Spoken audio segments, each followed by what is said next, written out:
महाराजन की, श्री वृंदावन धाम की, सतगुरुदेव भगवान की। ज्योति जी उत्तराखंड से। श्री हरिवंश महाराज जी।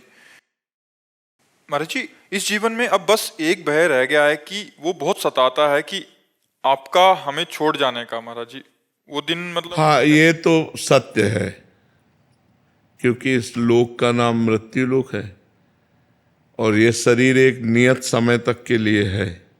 अब वो तो पता नहीं कितना नियत समय है, जहाँ नियत समय पूरा हुआ तो शरीर छूट जाएगा।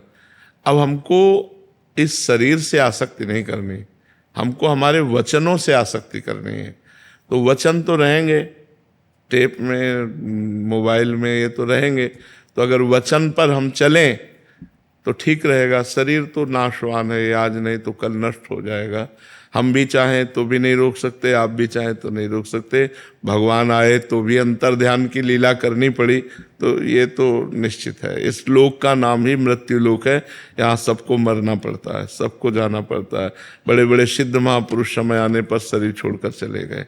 तो अब ये भय अपना शरीर छूटेगा या अपने प्रियजनों का शरीर छूटेगा, ये तो पक्का है, छूटेगा। जनों से उतना नहीं जितना आपसे। हाँ, गुरु भाव होने पर या संत भाव होने पर या भगवत भाव होने पर ऐसा है, पर शरीर छोड़ना पड़ेगा पक्का। जबरदस्ती काल शरीर को छुड़ा देगा, ये तो पक्की बात है। शरीर तो छूटने वाला है। रजत जी सहारनपुर से। महाराज जी, आप कहते हैं कि मंत्र वही होता है जो गुरु द्वारा दिया जाता है, किंतु मैंने YouTube के माध्यम से आपके द्वारा कृष्णाय वासुदेवाय का निरंतर जप करने का प्रयास कर रहा हूं, तो क्या मुझे कोई त्रुटि तो नहीं हो रही? नहीं, क्या आप गुरु भाव नहीं मानते क्या? अगर आपसे हमने सुना कि राधा राधा जपो, हम मान लेते हैं तो हो गया ना। क्या कान फुकवाना एक गुरु होता है क्या? बात मान लेना होता है।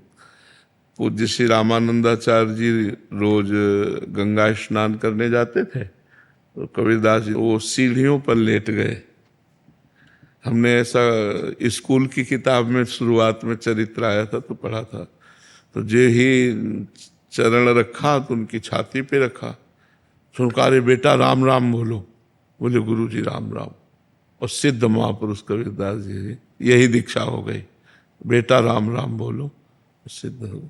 तो हम संतों की जो बात मानते हैं वो गुरु मुख से ही तो निकली हुई बात है। जो अगर हम कह रहे हैं राधा राधा जपो और आप राधा राधा जप रहे हैं तो आपका गुरु मंत्र ही तो हो गया। तो ऐसे भाव से मानना चाहिए। और भाव न माने तो गुरु मंत्र लेने के बाद भी कल्याण थोड़ी होगा। बात तो भाव से होगी, ना कि कान फुकवाने से होगी। अगर केवल कान फुकवाने से होती तो बहुत लोगों का कल्याण हो जाता, लेकिन कान फुकवा कर यदि गुरु मंत्र नहीं जपा, गुरु की आज्ञा के अनुसार नहीं चले तो अपराध बन गया, गुरु अवज्ञा बन गई, वो तो आपके लिए और परेशानी की बात हो गई। तो हमें लगता है गुरु की बात मानना ही गुरु मानना है, गुरु की बात मानना ही गुरु बनाना है। अगर गुरु बना लिया, गुरु की बात नहीं मानी, तो आप गुरु मंत्र नहीं लिए। और गुरु मंत्र नहीं लिए लेकिन गुरु की बात मान लिए, कोई नाम जप करे तो आप शिष्य हैं, ये बात समझो। डॉक्टर जयदीप कुमार जी। श्री राधा वल्लभ श्री हरिवंश। राधे राधे महाराज जी। महाराज जी, आपके सत्संग सुनकर मैं, मेरी पत्नी, मेरा बेटा प्रतिदिन राधा नाम जपने का अभ्यास करने लगे हैं। महाराज जी, जीवन में कभी कभी ऐसे रिश्ते नाते आते हैं जिन्हें हम सच्चा प्यार और आदर देना चाहते हैं, लेकिन उनसे केवल घृणा एवं निरादर ही मिलता है। ऐसे समय में दिल दुखता है। हम अपने मन को शांत उस समय कैसे रखें? भगवान का स्मरण करके, भगवान का स्मरण करके, क्योंकि यहाँ कोई सच्चे हृदय से प्यार करना नहीं चाहता। यहाँ सब जगह स्वार्थ, छल, कपट, अपनी कामना की पूर्ति। यहाँ सच्चे हृदय वालों का आदर नहीं है, सच्चाई से चलने वालों का आदर कम है समाज में। आज जो जितना गंदा बोल सके, गंदा चल सके, गंदा आचरण कर सके, समाज उसी के, भाई ये ऐसा। और जो सिधाई से चले ना तो लोग कंकड़ मारते, सीधे चलने में कंकड़ मारते हैं, उसे छेड़ते हैं, उसको उपहास करते हैं, उसको नीचा दिखाने की कोशिश करते हैं। जो धर्म में चलना चाहता है, जो भक्ति करना चाहता है, उसका उपहास करते हैं लोग। लेकिन सत्य सत्य रहता है, उपहास सह जाओ। हम किसी से प्यार करें सच्चे हृदय से, और वो हमें सच्चे हृदय से प्यार करे, वो केवल एक ऐसा है, भगवान, दूसरा कोई नहीं है। ये हम पक्की बात तुम्हें बता देते हैं। छल कपट का प्रेम तो हमने देखा है, लेकिन सच्चा प्रेम नहीं देखा। महाराज जी, आप तो सबके हृदय की बात जानते हैं, तो क्या जो अधर्म आचरण कर रहा है वो अंदर से शांत है क्या? नहीं, नहीं, क्योंकि बिल्कुल अंदर नहीं। की बात तो महाराज जी अंदर आप ही पकड़ पाएंगे। अंदर से अशांत और भयभीत। जैसे एक किसी गैंग का आदमी, जो हम सैनपुर में गंगा किनारे थे, तो गैंग में विस्फोट हो गया था, तो भाग के आया था। वो रात में सोते समय 2-2 मिनट में उठ के बैठ जाता। तो हमसे कहते, क्यों भाई? बोले, मुझे डर है। तो जो दूसरों की हत्या किए हुए, जो पाप किए हुए, वो चैन से सो नहीं सकते, चैन से खा नहीं सकते, उस मतलब चैन से 1 मिनट नहीं रह सकते। केवल बाहरी रूप तुम्हें दिखाई देती है कि लांग बूट पहरे, राइफल लिए और बड़ा ऐसा। फायदा क्या हुआ महाराज? तो बस यही तो जीव का भ्रम है, यही जीव का भ्रम है। वो फायदे के लिए अगर समझे तो भगवान का मार्ग है। ये तो अच्छे, यही रोड के किनारे पड़े हैं, कहीं भाग के खा लिया। ये क्योंकि वो अधर्म नहीं कर रहे हैं ना, इसलिए वो रोड के किनारे चैन से सो रहे हैं। और वो गद्दा में भी बैठकर चैन से नहीं सो पा रहा था, 2-2 मिनट में उठ के बैठ जाता। कोई आया क्या, कोई मेरे विषय में पूछा क्या? वो एकदम घबरा रहा था और राइफल बगल में रखे हुए भयभीत है, अशांत है, चित्त बेचैन है। पाप करने वाला कभी शांत नहीं हो सकता। अशांत, चिंता, शोक, भय, उद्वेग, ये उसको प्राप्त होते हैं। पर अब उसको दूसरा रास्ता मालूम नहीं, इसलिए उसी रास्ते पे बढ़ता चला जाता है, उसी रास्ते पे बढ़ता जाता है। क्योंकि कहीं से धन मार लिया तो है, तो भयभीत है महाराज जी। समझ आ रही है कि कोई सरकारी उसमें भी है, अगर उसने 5 लाख की घूस भी ले ली, बट उसको प्रतिपल भय है कहीं घर में छापा ना पड़ जाए, कोई पकड़ा ना जाऊं। बट महाराज जी, ये बात समझ क्यों नहीं आती हमें? भगवान की माया ऐसी प्रबल है कि वो अज्ञान में ही जी रहा है, इसलिए उसको समझ में नहीं आता। और फिर समझ में कभी एक ना एक दिन आ जाता है, जब पकड़ा जाता है, बेइज्जती होती है, तब उसको लगता है यार इससे तो अच्छा है कि जो हमें सरकारी पेमेंट मिल रही थी उसी में शान से जीते। तो एक ना एक दिन अधर्म चोट करता है, पर जब चोट करता है तो बहुत समय व्यतीत हो जाता है, बहुत हम आगे निकल गए होते हैं, पीछे लौटने का चांस नहीं रहता है। महाराज जी, आप तो शास्त्रों का परिणाम भी जानते हैं, तो इसका परिणाम क्या होगा? नरक, अन्य पशु पक्षियों की योनियों में जाना, भयानक रोगों से ग्रसित हो जाना, और इसी जन्म में परिवार में भयानक अशांति फैल जाना। ये पक्का बात? पक्का, बिल्कुल पक्का है। अगर आप घूस लोगे, अधर्म का पैसा लोगे, तो आपका परिवार कभी सुख चैन और शांति से नहीं रह सकता। आपके लड़के, आपके परिवार वाले ही आपको उसका परिणाम दिखा देंगे कि आपने जो कमा के दिया है वो अशांति और दुख का कारण है, अशांति और दुख का कारण है। बिल्कुल। चंचल शर्मा जी। राधे राधे। महाराज जी, मैं आपके बताए रास्ते पर चलने का प्रयास करती हूँ, फिर भी ऐसा लगता है कि रोज पाप हो जाता है। फिर लगता है प्रभु से मिल पाऊंगी ऐसे में या नहीं। नहीं, क्या पाप हो जाता है? अपने को जो पता है पाप है उसे नहीं करना चाहिए। भूल से जो हो जाता है वो भगवान का नाम जप करते हैं, क्षमा हो जाएगा। लेकिन जानकारी से जो हमें पाप है उसे हमें बचना चाहिए। जब हमें पता है पाप है तो हम फिर क्यों पाप करें? हमको थोड़ा बचना चाहिए। हमें जब जानकारी ना हो फिर पाप हो जाए तो बात समझ में आती है। जब मुझे जानकारी है कि ये कीचड़ है, फिर हम काहे को लपेटे? तो पाप कीचड़ की तरह हमें गंदा करता है, तो हमें लगता है कि हमें बचना चाहिए। प्रभु तो बड़े कृपालु हैं, सर्वपापहारी हैं, वो मंगलकारी हैं, वो तो कृपा करेंगे। लेकिन हम भी जानबूझ करके जहर खाएंगे तो मरेंगे तो है ही। तो हम जानबूझकर पाप ना करें। भूल से कोई पाप हो जाता है, कोई ऐसा बलात् गलती हो जाती है, तो भगवान उसमें रक्षा करते हैं। अरविंद कुमार जी, रामपुर से। जय जय श्री हरिवाल। राधे राधे महाराज जी, आपके चरणों में दंडवत प्रणाम। गुरुदेव भगवान, क्या शरणागत का स्वाभिमान होता है? अगर होता है तो उसकी क्या परिभाषा है? क्या ये भी अहम का दूसरा रूप है? नहीं, निंदनीय अहंकार है। कई बार एकांतिक में बता चुके हैं। जिस अहंकार के साथ प्रकृति का शब्द जुड़ता है वो निंदनीय है, वो त्याज्य है अहंकार। जैसे प्रकृति का धन, मैं धनवान, प्रकृति का बल, मैं बलवान, प्रकृति की बुद्धि, मैं बुद्धिमान। जो मैं शब्द प्रकृति से जुड़ता है वो त्याज्य है, और जो मैं शब्द प्रभु से जुड़ता है, जैसे मैं प्रभु का मित्र, मैं प्रभु का अभिमान है कि मैं दास हूँ प्रभु का, तो जो ये अभिमान है ये ग्रहण करने योग्य है। अस अभिमान जाय जन भोरे, मैं सेवक रघुपति पति मोरे। वो स्वामी जी कह रहे हैं ये अभिमान भूल कर भी ना जाए कि भगवान सिया राम मेरे स्वामी हैं, मैं उनका दास हूँ। हर समय ठसक बनी रहनी चाहिए। तो समझ पा रहे हो आप? जिस अभिमान में प्रकृति माया जुड़े वो अभिमान त्याज्य है, और जिस अभिमान में परमात्मा जुड़े वो ग्रहण करने योग्य है। चंदन शर्मा जी। श्री हरिवंश महाराज जी, राधे राधे। महाराज जी, भागवत जी, रामायण जी या प्रवचन सुनने मात्र से परमात्मा को पाया जा सकता है? नहीं, उसका मनन करने से, भगवान का नाम जप करने से और कथा सुनने से। जैसे हम प्रवचन सुन रहे हैं, अब आचरण ना उतारो आप, जो सुना गया उसको अपने जीवन में उतारो नहीं तो लाभ क्या मिला हमें बताओ। जैसे हमने हलवा बनाने की सारी प्रक्रिया आपको बता दी, लेकिन कभी बनाकर ना आपने पाया ना हमने पाया, तो बेकार ही तो हुआ। बेकार गया कि नहीं गया? हलवा बनाने की पूरी प्रक्रिया आपको याद है, लेकिन बना के कभी नहीं खाया। तो बात तो यह कि प्रक्रिया याद हो या ना याद हो, हलवा चक खाने को मिला तो बस समझ में आ गया कि हलवा का स्वाद कैसा होता है, टेस्ट कैसा होता है। तो परमात्मानंद की हमें प्राप्ति तब होगी जब हम भगवान की कथा सुने, प्रवचन सुने और उनमें जो उपदेश हैं उनको अपने आचरण में उतारें, उनकी जो लीलाएं हैं वो चिंतन करें और हर समय भगवान में चित्त जोड़े नाम जप के द्वारा निश्चित भगवत प्राप्ति हो जाएगी। अगर हमारा चित्त भगवान में नहीं लगा, हमने कान से केवल भगवान की कथा सुन ली, चर्चा सुन ली, तो इतने से पुण्य बनेगा लेकिन भगवान की प्राप्ति नहीं होगी। भगवान की प्राप्ति मनन करने से होगी, चित्त को भगवान पे लगाने से होगी। समझ पा रहे आप? प्रशांत कपूर जी पानीपत से। राधे राधे। राधे राधे महाराज जी। महाराज जी, गुरुदेव भगवान का लाडला कैसे बना जाता है, उनका कृपा पात्र, इसके लिए कोई प्रयास करना पड़ता है केवल गुरु कृपा से? नहीं, प्रयास करना पड़ता है। अपना पुरुषार्थ और गुरु कृपा दोनों काम करते हैं।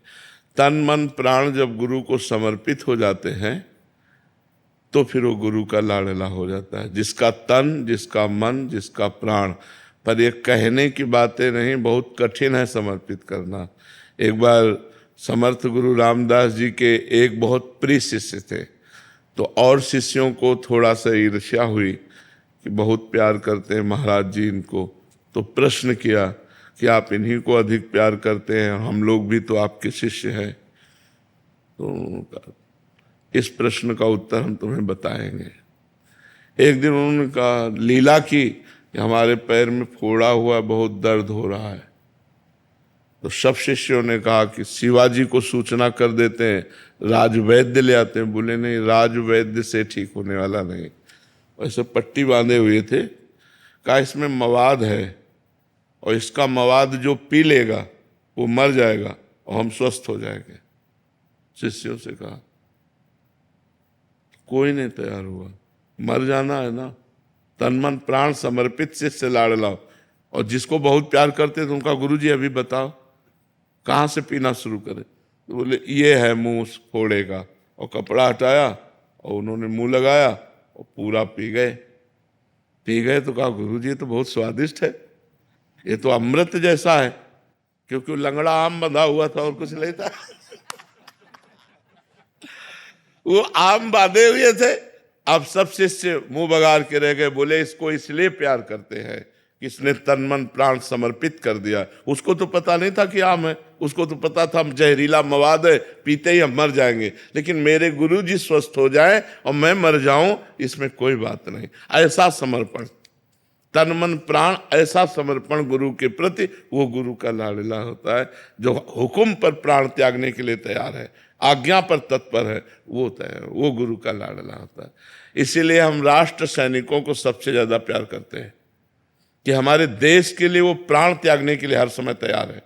कहीं से भी गोली आवे छाती में लेने के लिए वो तैयार। हिमालय में खड़ा कर दो, हिमालय जहां भी आप खड़ा। हम राष्ट्र सैनिकों को बहुत प्यार करते हैं, बहुत सम्मान करते हैं, क्योंकि वो समर्पण उनका, हमारे राष्ट्र के प्रति समर्पण जो है उनका बहुत जोर का है। भूख प्यास गर्मी सर्दी सब सहते हुए वो गोली खाने के लिए तैयार है। और हम यहाँ सुरक्षित सोते हैं, हम यहाँ सुरक्षित हैं उनकी वजह से।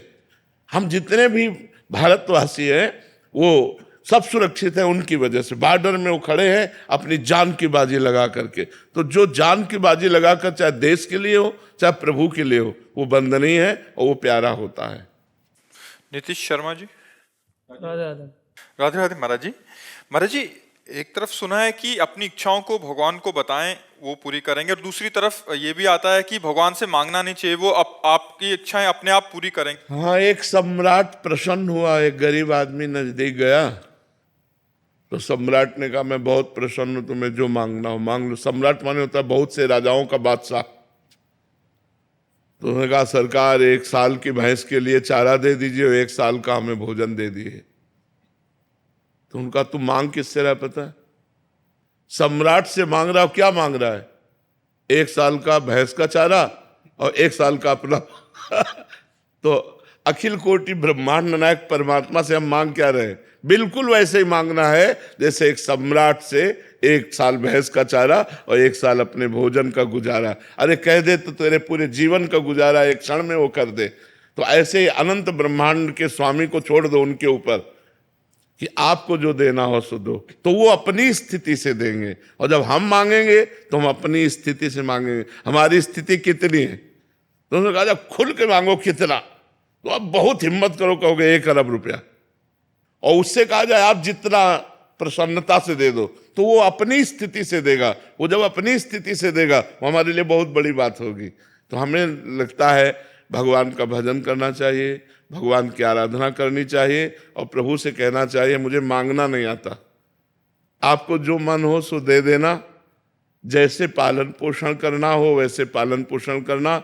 नाथ बस आपका याद, आपका स्मरण ये न छूटे, ये हमें आप दे दो कि मैं आपकी याद में, आपके स्मरण में डूबा रहूं। बस सार बात है। तो हमें चाहिए उसके ऊपर छोड़ देना, और उसके ऊपर छोड़ देने पर विश्वास रहिए, पता नहीं होगा कि नहीं होगा, कि आज हमें रबड़ी रसगुल्ला मिल रहा है तो जय, और कल भूखे रहेंगे तो भी जय बोलेंगे और राधा राधा बोलेंगे। हमें मांगना नहीं, हमें देखना है कि आज आप क्या खवाते हो, आज आप क्या व्यवस्था करते हो। वो भारी व्यवस्था उनकी चल रही, पर ऐसा विश्वास हो जाना कठिन होता है। ऐसा विश्वास हो जाना कठिन होता है कि हम मेहनत करें लेकिन हम मांगे ना, भगवान की आराधना करें, अपने पद का निर्वाह करें, अपने कर्तव्य का पालन करें, जो ईश्वर दे दे, जो हमारी फीस है वो दे दे, उससे हमारा काम चल जाए। आप लोग गृहस्थ तो इसलिए बोल रहे हैं, बाबा जी को तो बिल्कुल भगवान के सहारे कोई फीस नहीं। हमारी फीस यही कि तुम हमारी बात मान लो और तुम्हारा जीवन अच्छा हो जाए, तुम सुखमय, स्वस्थ, आनंदमय, यही मेरी फीस है। तुम मुस्कुरा दो, यही मेरी फीस है। तुम चिंता रहित हो जाओ, तुम शोक रहित हो जाओ, यही हमारी फीस है। हम संतों की फीस क्या है? आप गंदे नशा छोड़ो, आप राधा राधा बोलो, आप सुखी रहो, यही हमारी फीस है। सर्वे भवन्तु सुखिनः, सर्वे सन्तु निरामया, सर्वे भद्राणि पश्यन्तु माँ कश्चित् दुःख भाग् भवेत्। किसी को कभी दुख ना हो, सब सुखी रहें, सब निरोग रहें, सब आनंदित रहें, यही हमारी कामना है। तो हमें लगता है कि गृहस्थ आदमी को भगवान से कामना करनी चाहिए। हम ये नहीं कह रहे नहीं करनी चाहिए, पर इतना दे दो, इतना नहीं करनी चाहिए। आपकी जैसी मर्जी हो प्रभु, आप देख लो, हमारा परिवार है, घर है, व्यवस्था है, नाथ आप जैसे चलाओ, आप स्वामी हो, मैं सेवक हूं, बस इतने से काम बन जाएगा। नाथ सकल संपदा तुम्हारी, मैं सेवक समेत सुत नारी। प्रवीण हड़िया जी। राधे राधे महाराज जी। महाराज जी, मेरे मन में ये विडंबना है कि कभी कभी किन्हीं सिद्ध या शुद्ध पुरुष के प्रवचन सुनते समय कह रहे कि महाराज जी कभी कभी कोई तर्क हो जाता है कि क्या ऐसा भी हो सकता है? हाँ, हो जाना चाहिए, कोई परेशानी नहीं है, उसका निराकरण कर लेना चाहिए। दूसरी तरफ लगता है कि क्या तेरे को बात पे भरोसा नहीं है, फिर अंदर ही नहीं, अगर तर्क हो जाए तो हम उसका निषेध नहीं करते। तर्क होना हमारा स्वाभाविक है, तो हमको संतों से प्रश्न कर लेना चाहिए। अगर तर्क होता है तो प्रश्न कर लेना चाहिए, तो वो और उसको खोलकर समझाएंगे तो आपका तर्क शांत हो जाएगा। क्या हमें सीधा बात नहीं मान लेनी चाहिए? ऐसा भी लिखा है कि हमें, ये तो सर्वोत्तम श्रद्धा है कि जो बात निकली उसको मान लिया, लेकिन अगर तर्क आ जाता है तो कोई गलत बात नहीं है। तर्क आना कोई गलत बात नहीं कि आप जो कह रहे हैं इसको हम कैसे धारण कर सकते हैं, कैसे मान सकते हैं, तो और विस्तार से उसको बताएंगे। पर ये ऐसा भी हो सकता है कि नाम जापक ऐसे हुए, ऐसा हुआ, ऐसा तर्क आ जाता है कि क्या ये सच बोल रहे हैं, मतलब किसी बात पे कि जब उनकी सिद्धावस्था की बात नहीं, संशय तो नहीं करना चाहिए। भगवान के भजन में बड़ी सामर्थ्य है, बहुत बड़ी सामर्थ्य है, तो ऐसा संशय नहीं करना। नाम से कुछ भी हो सकता है, नाम में बड़ी सामर्थ्य है, लेकिन जप करके तो देखो, नाम में बहुत सामर्थ्य है, नाम में अपार सामर्थ्य है। नाम जप कर ये संशय नहीं करना चाहिए ऐसा भी हो सकता है कि हाँ हो सकता है। नाम में बड़ी सामर्थ्य। भगवान कर्तुम अकर्तुम अन्यथा कर्तुम है। भक्त प्रहलाद जी को आग में जलाया गया, विष पिलाया गया, तो वो उनकी इतनी उच्च कोटि की भक्ति थी कि उनको आग भी नहीं जला पाई। अब हर भक्त को तुम जला के देखो कि प्रहलाद जी, तो हर भक्त प्रहलाद जी तो नहीं है, उनकी उस उच्च कोटि की अलग अलग स्थिति होती है ना, और उनको ये जो पंचभूत है वो स्पर्श भी नहीं कर। जल में डुबोए गए लेकिन वो डूबे नहीं, पत्थर से दबाए गए लेकिन वो पिचके नहीं, आग से जलाए गए उनको जलन नहीं हुई। क्या क्या उनके ऊपर गैस छोड़ी गई मरण वाली, न जाने क्या क्या। वो हिरण्यकश्यप त्रिभुवनपति था, सब कुछ करके हार गया लेकिन बाल भी नहीं झुलसा पाया। क्यों? इतनी उच्च कोटि की भक्ति की भगवान खंभा फाड़कर नरसिंह रूप में प्रकट हो गए, जो रूप कभी न सुना गया, न देखा गया, न पढ़ा गया। प्रहलाद जी की भक्ति से भगवान ने वो रूप धारण किया जो कभी पढ़ा नहीं गया, कभी देखा नहीं गया, कभी सुना नहीं गया। नरसिंह रूप, नीचे नर और ऊपर सिंह, वो भयंकर रूप कि त्रिभुवनपति हिरण्यकश्यप कांप गया और अस्त्र शस्त्र छूट गए, एक दहाड़ में मूर्छित होकर गिर गया। तो भगवान है यार। और उन भगवान का जो भजन करते हैं तो कुछ भी हो सकता है, कुछ भी हो सकता है, उसमें कोई मतलब समस्या नहीं है। तो इसलिए नाम जप करो, खूब भगवान के भजन में रहो, सब सुविधा भगवान दे देंगे, लोक परलोक की सब दे देंगे। मेहनत करो। अब हम मेहनत करते हैं, दिन भर मेहनत करते हैं, बीमार होने पर भी मेहनत करते हैं। यहाँ जो मेहनत हुई अपने एकांत में जब हुए तो वहाँ भी मेहनत शुरू। अपना अपना काम है, धंधे में लगे हो तो मालिक देख रहा है, ईमानदारी से तुम्हें वो इतना देता रहेगा। और फ्रॉडगिरी से जितना चलेगा वो 4 दिन चलेगा, इसके बाद बैठ जाएगा। तो इसलिए धर्म से चलो, खूब नाम जप करो, सब कामनाएं भगवान पूर्ण करने में समर्थ है। सोनिया जी पानीपत से। राधा वल्लभ श्री हरिवंश। श्री हरिवंश महाराज जी। महाराज जी, अक्सर प्रतिकूल समय में किसी के पास जाएं तो वो उपाय में टोटका पूजा आदि की सलाह समाज को देता है, तो परंतु नाम जप और भजन पर वो विश्वास नहीं बनता, ना कोई नाम जप और भजन की सलाह मानता है। महाराज जी, सभी का ध्यान टोटका आदि में ही रहता है कि जल्दी लाभ मिल जाए। अरे काहे को फालतू की बातों में समय बर्बाद करोगे? भगवान का नाम सर्व मंगलमय है। भगवान की शरण में होने पर, भगवान का नाम जप करने से जो प्रारब्ध दुख है वो भोगने की सामर्थ्य आती है और नए पाप नष्ट हो जाते हैं, पाप करने की इच्छा का नाश हो जाता है, जीव का परम मंगल हो जाता है। इन टुटका फुटका से कुछ नहीं होता। अरे भगवान की कथा करो, भगवान का नाम कीर्तन करो, भगवान की महिमा का गान करो। सब जीव माया से भूला हुआ है, इसीलिए सब कोई सलाह थोड़ी भगवान के नाम की देता है। ये बहुत भूल है, इधर उधर करने से कुछ नहीं होता। सुनो भरत भावी प्रबल बिलख कहो मुनिनाथ, हानि लाभ जीवन मरण जस अपजस विधि हार। ये टुटका से ठीक होने वाला नहीं है, ये विधान है, टुटका से ठीक होने वाला नहीं। भाई मैं हमारी बात मान लो, भगवान का आश्रय लो। सर्व विपत्ति का नाश करने में समर्थ केवल भगवान है, दूसरा कोई नहीं है। हर दुख का नाश करने के लिए भगवान समर्थ है, हरि समर्थ है। उनका आश्रय लो, उनका नाम जपो करो। और अगर भाई किसी को टुटका से फायदा मिल जाए तो आपके पुण्य से उसका लाभ मिला है, ना कि टुटका से। जैसे आपकी भावना बनी, आप यहाँ आए और आपका कोई काम बन गया, तो आप आए, ये आपका पुण्य हुआ, तपस्या हुई ना। आप मेहनत कर कर आए, घंटों खड़े रहे, दर्शन किए, तो उसके फल रूप में आपका काम बन गया। वो हमसे थोड़ी बना, वो आपकी साधना बनी, तब आपका काम पूरा हो गया। तो हमें लगता है कि हम साधना करें, हम तपस्या करें, हम भगवान का भजन करें, जो सत्य मार्ग है उसका हम अवलंबन लें। ये टुटका फुटका से तो मुझे नहीं लगता कि कुछ होने वाला है। और टुटका कहते किसे हैं? क्या टुटका होता है? चौराहे पे नींबू रखो, फिर उसकी चार और फिर पीछे को फेंको। काला भूत तो घर के आगे टांग लो, नजर ऐसा चप्पल टांग लो। इस सब से कुछ नहीं होता है।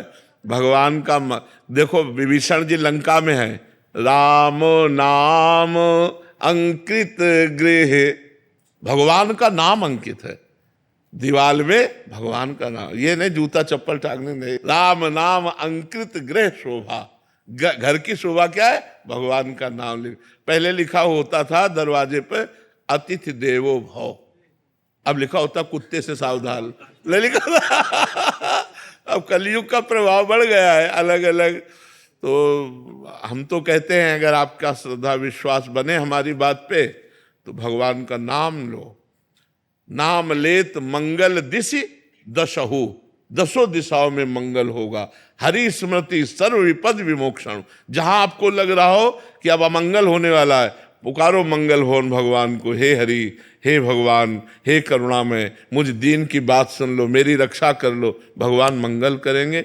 ये नींबू और ये घोड़े की नाल और ये इधर उधर की चीज़ें रक्षा नहीं करेंगी। ये सब प्राकृतिक नाशवान वस्तुएं हैं, हमें इन पर तो विश्वास नहीं है, हमें विश्वास नहीं है।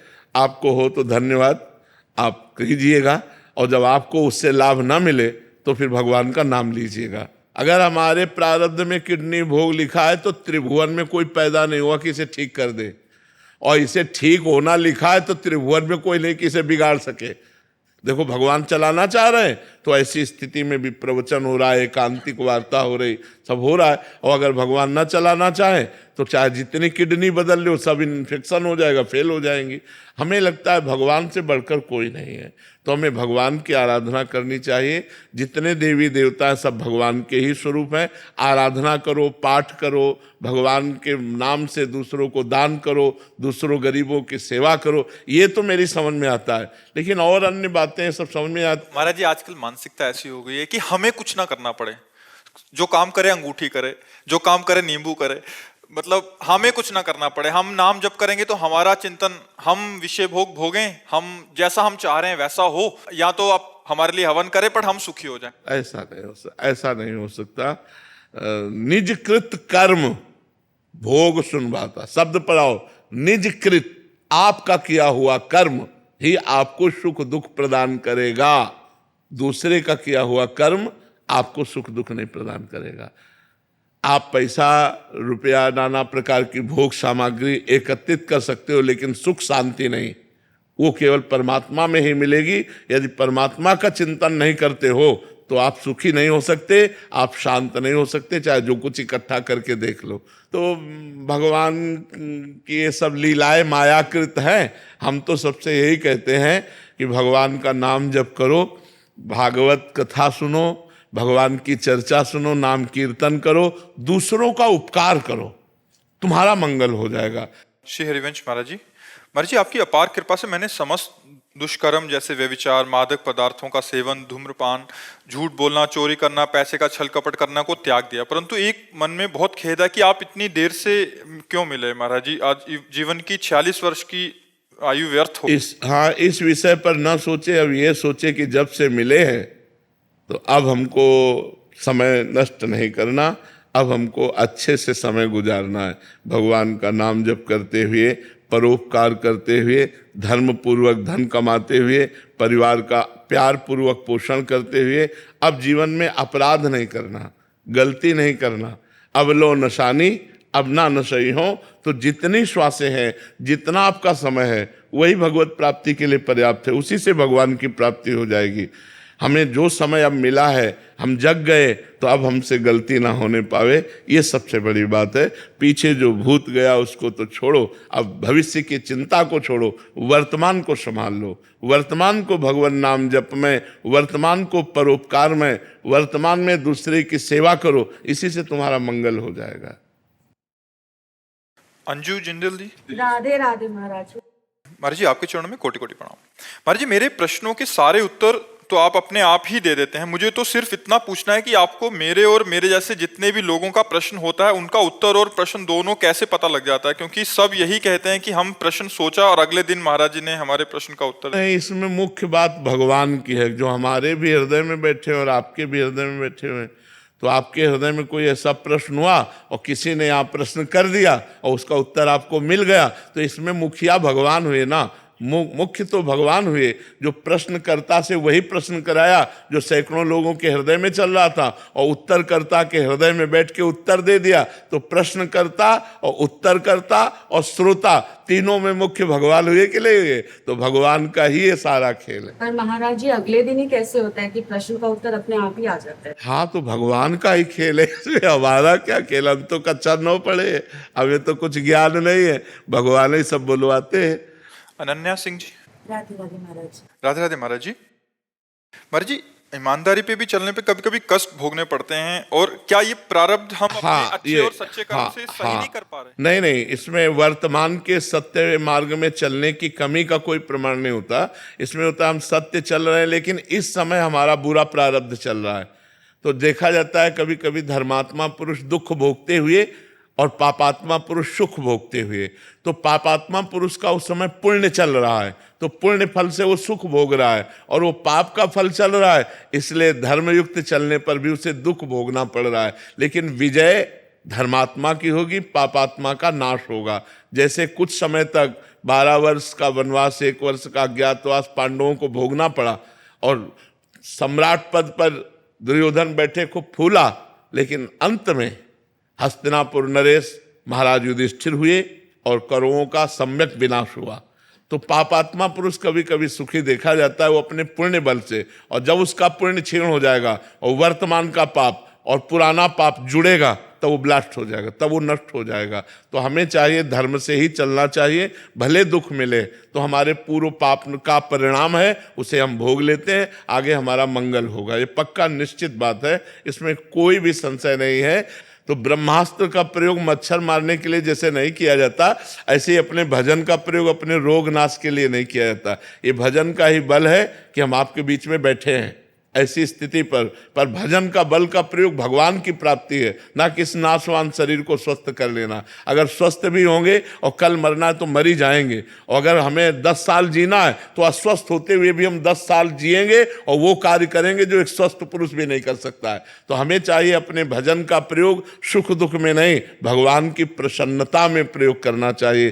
तो भगवान प्रसन्न हो गए तो जा पर कृपा राम की हुई, ता पर कृपा करे सब कोई, सब मंगल हो जाएगा, सब आनंद हो जाएगा। मनोज गांधी जी करनाल से। महाराज जी आपके चरणों में कोटि कोटि प्रणाम। महाराज जी जीवन में कभी किसी का गलत नहीं किया, हमारे पास मौका भी आया गलत करने का फिर भी नहीं किया, पर लोग अपना समय आते ही अपना रंग दिखा देते हैं, हमारे साथ गलत कर देते हैं, उन्हें हमें जवाब कैसे देना चाहिए? नम्रता पूर्वक गलत ना करते हुए। यदि आप सत्संगी हैं, आप विवेकी हैं, तो आप तो गलत कीजिएगा मत, और आपके साथ जो गलत होता है उसे सह लीजिएगा। आप अच्छा कीजिएगा तो आपकी उन्नति हो जाएगी, लौकिक और पारलौकिक दोनों उन्नति हो जाएगी। सांसारिक उन्नति भी हो जाएगी और भागवतिक उन्नति हो जाएगी। और जो आपको ठग रहे हैं, आपके साथ बेईमानी कर रहे हैं, आपके साथ अपना गलत रूप दिखा रहे हैं, उनका लोक और परलोक दोनों नष्ट हो जाएगा। तो अपने को चाहिए कि जो अपने साथ गलत करे उसके साथ अच्छा व्यवहार करें, क्योंकि हम लोग सत्संगी हैं, हम लोग भागवतिक हैं। तो जैसे किसी ने बहुत गरमबाजी दिखाई दी, गाली दे रहा है, अपमानित कर रहा है, तो शांत होकर वहाँ से निकल जाओ। अगर शांत होकर नहीं निकलते तो आपका भी अहित है और उसका भी अहित है। आप लड़ गए, मारपीट हुई, पुलिस में मुकदमा चला, फिर जीवन बर्बाद हो गया। और अगर थोड़ा झुक के चले गए तो उसको ऐसा ऐसा तमाचा मारेंगे ठाकुर जी ना कि वो सारी रंगबाजी हिरा जाएगी। जब शरीर स्वस्थ होता है, जेब में रुपया होता है, मनमानी भोग होता है, तो लगता है कौन भगवान। फिर उसका जब तमाचा पड़ता है तो आवाज नहीं होती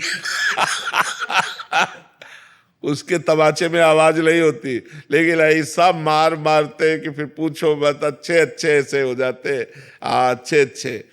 चलत दशानन डोलत तवनी, जब 10 कंधर रावण चलता था धरती कांपती थी, और उसी की खोपड़ी में बंदर लोग जो है ना चरण प्रहार करते थे। जब खोपड़ियां काट काट के भगवान ने गिराई ना तो प्रहार करते थे। रहा न कोकुल रोवन हारा, राम विमुख हस हाल तुम्हारा, रहा न कोकुल रोवन हारा। तो रहे न रावण सम अभिमानी, हिरणाकश्यप सम वरदानी, खान विभव की खान जगत में कुछ दिन के मेहमान, भजले श्री भगवान जगत में कुछ दिन के मेहमान। तो हमें लगता है जो ज्यादा गर्व करे उसके सामने थोड़ा झुक के निकल जाओ। है कठिन काम, मतलब इतना हम थोड़ी, वो एक अभिमान आता ना, लेकिन उसी को संभाल लो, वो अपने आप ऐसे ठिकाने पे चोट लगे कि वो अपने आप ठीक हो जाएगा। उमा क्षमा श्राप होते भारी, श्राप से भी बुरा परिणाम होता है क्षमा कर देना। जाओ, तुम्हें क्षमा किया, कुछ नहीं कहेंगे। अब वो उसके ऊपर जो कार्यवाही होगी ईश्वर की, वो बहुत जोर की होगी। इसलिए मुझे लगता है अपने लोगों को, सत्संगियों को, सबके बल की बात नहीं है, सत्संगियों की बल की बात है, तो मुस्कुरा कर टाल दिया बात। अब वो बात जो फलीभूत होगी तो वो उसके ऊपर होगी, आपका तो मंगल हो जाएगा। पर है कठिन बात है जब हमें कोई गाली दे रहा हो और हम वहां से निकल जाए चुपचाप। ऐसा एक गाली सुन लेंगे, तो शांति ही सबसे बड़ी बात है। नहीं तो अगर हम झगड़ा करेंगे तो फिर पुलिस का केस दोनों के ऊपर बनेगा। तो हमें लगता है अपने परेशानी को बचाने के लिए, अपने को उन्नतिशील करने के लिए हर जगह से अपने को बचाना चाहिए जी। साक्षी मिश्रा जी इंदौर से। राधे राधे महाराज जी, आपके चरणों में कोटि कोटि प्रणाम। गुरुदेव भगवान, भक्ति और भाव के बीच क्या फर्क है? दोनों में ज्यादा भक्ति साधन है और उस साधन का फल भाव है, अलग नहीं है। भाव भक्ति का ही फल भाव है। जब भाव आ जाता है तो भगवान की प्राप्ति के नजदीक होता है। भाव बिन सुनी पुकारे मैं कभी सुनता नहीं, और भाव पेरी तेर ही करती मुझे लाचार है। भाव से मुझको बजे तो भाव से बेड़ा पार है। भाव आ गया तो फिर क्या है? भक्ति का साधन है, भक्ति साधन है और भक्ति का फल है ये भाव। भाव आ गया तो भाव में डूबा हुआ जब भगवान को पुकारता है या भगवान को भोग लगाता है या भगवान की जो भी सेवा करता है वो प्रेममयी सेवा होती है। भाव का भूखा हूँ मैं और भाव ही एक सार है। भाव से मुझको भजे तो भाव से बेड़ा पार है। भाव बिन सुनी पुकारे मैं कभी सुनता नहीं, भाव पे तेर ही करती मुझे लाचार है। तो वो भाव आना कठिन है ना, साधन करो धीरे धीरे आ जाएगा। असंभव नहीं है, कठिन है। देखो भाव से सबरी जी बेर चख कर भगवान को पवाया तो भगवान अखिल लोक ब्रह्मांड नायक विश्व का भरण पोषण करने वाले भगवान सुदामा के हाथ से तंदुल छीन कर खाते हैं। रबड़ी रसगुल्ला वो थोड़ी है, तंदुल है जो कोई नहीं चबाना चाहेगा, वो छीन कर खाते हैं। विदुरानी के हाथ से छिलका खाते हैं। ये क्या है? भाव। ये है भाव। वो भाव में उनको होश ही नहीं, गूदा फेंक देती, छिलका मुंह में लगा देती। भगवान छिलका बड़े भाव से पा रहे हैं विदुरानी जी के केले का छिलका। तो भाव एक बहुत बड़ी वस्तु है। भाव मिल गया तो भगवान मिल गए। भाव भक्ति से आता है। जब हम नवधा भक्ति करते हैं तब भगवान का भाव आता है। जी, इनका ही प्रश्न है कि श्री जी की सेवा करते समय मन का समर्पण और संवेदनशीलता कैसे बनाए रखें? जब हम नाम जप करेंगे, वाणी जी का गायन करेंगे तो श्री जी से अपनापन हो जाएगा। देखो, एक पड़ोसी के बच्चे को दूध पिलाना और एक अपने बच्चे को दूध पिलाना, अंतर हो जाएगा? नहीं, अंतर हो जाएगा। पड़ोसी के बच्चे में है कि, लेकिन अपने बच्चा, अपना बच्चा, तो ऐसे ही भगवान को भगवान मानकर सेवा करना और भगवान को अपना मानकर सेवा करना, अंतर पड़ जाएगा आपके मन में। जैसे भगवान को जब अपना मान लिया जाता है तो एक दिन कृष्णदास जी महाराज वल्लभाचार्य जी के शिष्य बाजार में जा रहे थे, गरम गरम जलेबी बन रही थी। कहा यार ये तो ठाकुर जी के लिए बढ़िया रहे। आंख मूंदा और भाव से, तो वहाँ ठाकुर जी जलेबी पाने लगे। भाव से भेजा ना, भाव से जलेबी खरीदी नहीं, केवल आंख मूंद कर भाव से, अरे तो ठाकुर जी के लायक गरम गरम जलेबी बढ़िया, ठाकुर जी पाने लगे। हमारा भाव बन जाए ठाकुर जी के प्रति अपना, कि मेरे ठाकुर जी, मेरे प्रियालाल, तो फिर जो सेवा होगी वो बड़ी सुंदर होगी। अब ये अपनापन नहीं हुआ ना। अब जैसे आप तो पाओ हलवा और चाय और रबड़ी और ठाकुर जी के आगे रख दो चिरौरी, तो फिर भाव क्या रह गया ठाकुर जी का? दुकानों में पूछते हैं सुपारी अपने लिए लोगे कि ठाकुर जी के लिए? अपने लिए तो फिर वो अलग दी जाएगी। तो ऐसा करोगे तो फिर ठाकुर जी भी बहुत चतुर सिरोबड़ी है वो फिर जल्दी पकड़ में नहीं आते। पत्र पुष्प से मैं प्रसन्न हो जाता हूं तो बड़े भाव देखो, अगर हमारा भाव है तो भगवान एक तुलसी दल से प्रसन्न हो जाएंगे। एक तुलसी दल, देखो बताया ना, तंदुल कौन पाता है? कौन? तंदुल माने होते चावल के टूटे हुए किनके, छिलका कौन पाता है? ब्रह्मांड नायक प्रभु हैं। बेर, सबरी जी के बेर प्रसिद्ध है, सुदामा के चावल प्रसिद्ध है, तंदुल प्रसिद्ध है, और विदुरानी का केला का छिलका प्रसिद्ध है कि भगवान ने पाया। इसलिए पाया, उसमें प्रेम है, उसमें भाव है। यदि वस्तु में एक पत्ते में एक तुलसी दल चढ़ा रहे हो, आपके आंसू गिर रहे हैं, भाव उतने में भगवान बिक जाएंगे। एक चुल्लू जल भगवान को दे दो, उतने में प्रसन्न हो। पर प्रसन्न तब होंगे जब आप अपनापन करके दे रहे हो, तब बात बनेगी, नहीं तो बात नहीं बनेगी। राधा राधा राधा